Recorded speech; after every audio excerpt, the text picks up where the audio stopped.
السلام علیکم ورحمۃ اللہ وبرکاتہ۔ دوستوں، اس مبارک تعویذ کے استعمال سے مریض کے اوپر نہ تو جادو کا وجود باقی رہتا ہے اور نہ ہی جادو کرنے والے کا وجود باقی رہتا ہے۔ بہت ہی زبردست قسم کا تعویذ ہے۔ یہ تعویذ سورہ فلق اور سورہ ناس جو قرآن کے 30ویں پارے کے آخر میں ہے، ان دونوں سورتوں کا تعویذ ہے۔ یہ ہمارے نبی، ہمارے آقا حضرت محمد مصطفیٰ صلی اللہ علیہ وسلم کو عرش کے خزانے سے خاص طور پر عطا کی گئی تھی۔ جب ہمارے نبی صلی اللہ علیہ وسلم پر ایک یہودی عورت نے جادو کر دیا تھا، اس وقت یہ سورہ نازل ہوئی تھی۔ ہمارے نبی ایک ایک کر کے گانٹھ کھولتے جاتے تھے اور سورہ فلق، سورہ ناس پڑھتے جاتے تھے۔ جیسے ہی جادو کے سامان کا گانٹھ پورا کھل گیا، ویسے ہی ہمارے نبی کے اوپر سے جادو کا وجود بھی ختم ہو گیا۔ اس تعویذ کو لکھنے اور استعمال کرنے کا طریقہ ہم اس ویڈیو میں آپ کو آگے بتائیں گے۔ اس سے پہلے اس کے کچھ خصوصی اعمال، کچھ خصوصی اور خاص قسم کے فوائد آپ کے سامنے بیان کرتے ہیں۔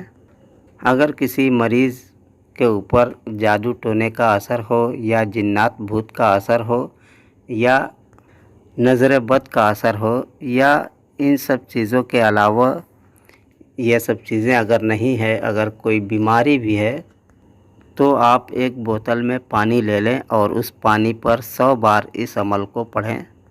عمل آپ کو اس طریقے سے پڑھنا ہے۔ سب سے پہلے بسم اللہ الرحمن الرحیم، پھر اس کے بعد سورہ فلق پڑھنی ہے۔ بسم اللہ الرحمن الرحیم، قل اعوذ برب الفلق من شر ما خلق ومن شر غاسق اذا وقب ومن شر النفاثات فی العقد ومن شر حاسد اذا حسد، قل اعوذ برب الناس ملک الناس الہ الناس من شر الوسواس الخناس الذی یوسوس فی صدور الناس من الجنۃ والناس، بسم اللہ الرحمن الرحیم۔ یعنی کہ ان دونوں صورتوں کے درمیان میں بیچ میں بسم اللہ الرحمن الرحیم نہیں پڑھنا ہے، اور اول اور آخر پڑھنا ہے۔ جب سورہ شروع کرنی ہو تو اس سے پہلے بسم اللہ پڑھنا ہے، اور پھر جب دونوں صورتیں ایک ساتھ پڑھ لیں تو پھر آخر میں بسم اللہ الرحمن الرحیم پڑھنا ہے۔